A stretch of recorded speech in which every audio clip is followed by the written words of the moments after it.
Hello friends, welcome to the civil services dream channel.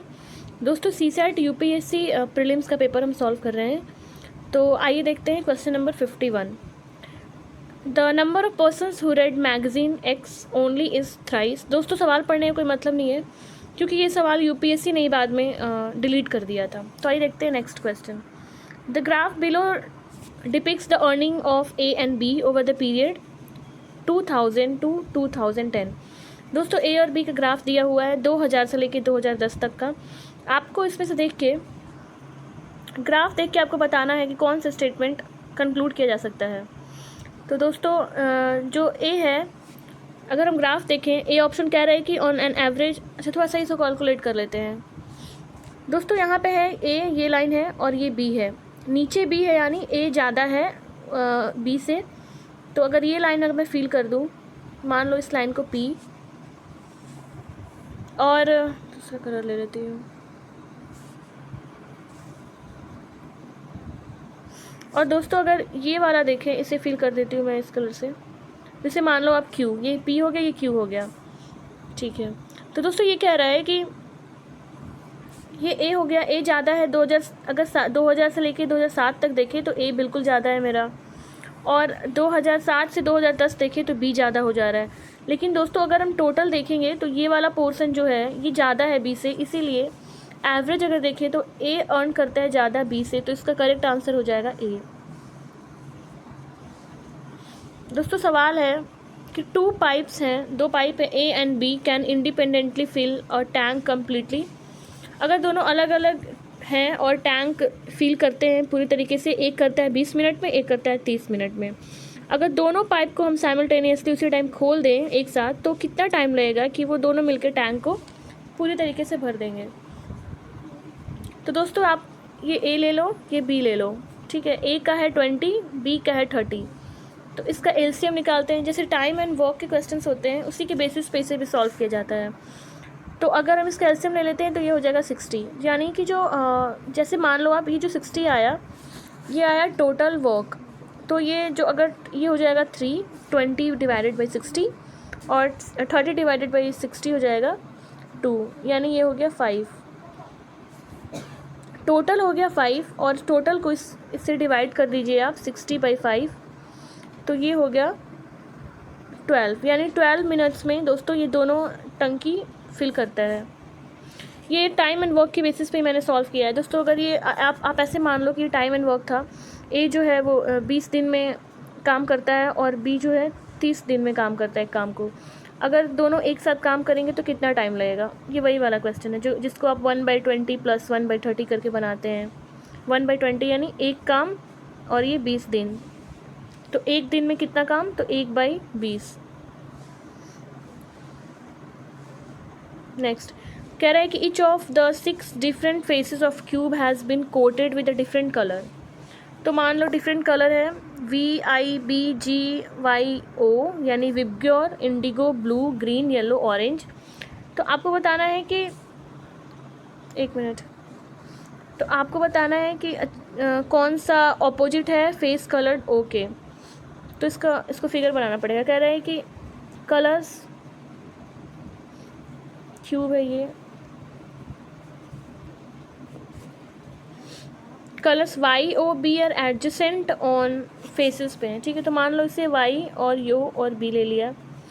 Colour IGY are on adjacent faces. दोस्तों यहाँ पे इसको ऐसे बनाना पड़ेगा, फिर 3D टाइप बनाना पड़ेगा। तो नीचे वाला जो हो गया ये फेस, इससे अगर मान लो तो y के एडजेसेंट में IGB है, तो यहाँ पे ये पीछे वाला I और फिर ये G। BGY on adjacent faces, BGY, ठीक है। एंड OVB भी एडजेसेंट है, O एक उधर आ जाएगा, OVB।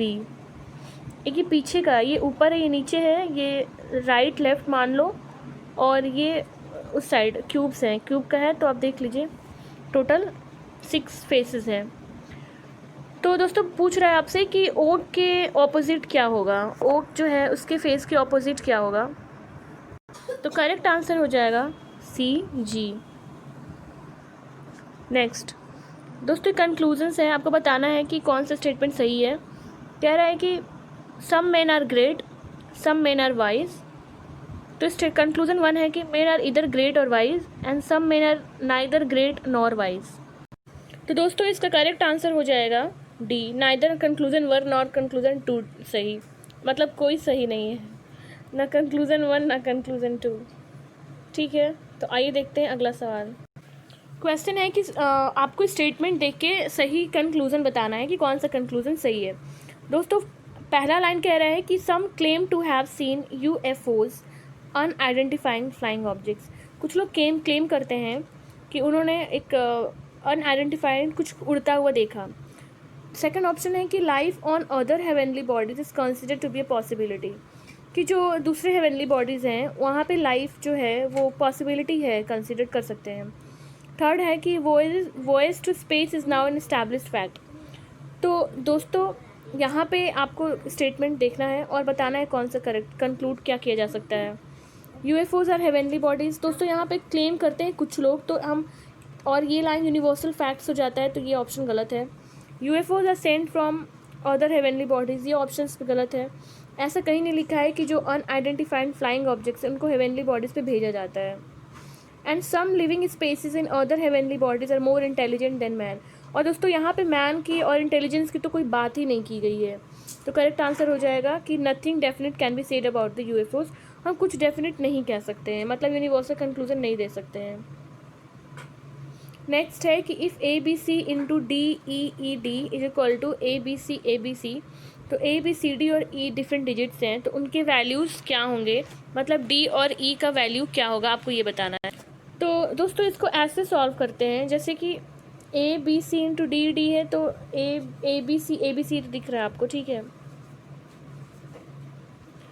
तो यहाँ पे क्या करते हैं कि रिपीटेड मल्टीप्लिकेशंस है, तो अगर इसको 101 से हम मल्टीप्लाई कर देते हैं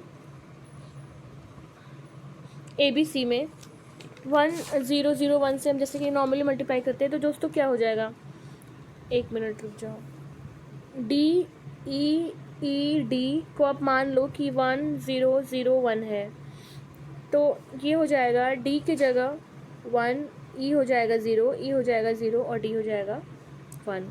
तो करेक्ट आंसर हो जाएगा हमारा डी इज़ इक्वल टू 1 और ई इज़ इक्वल टू 0।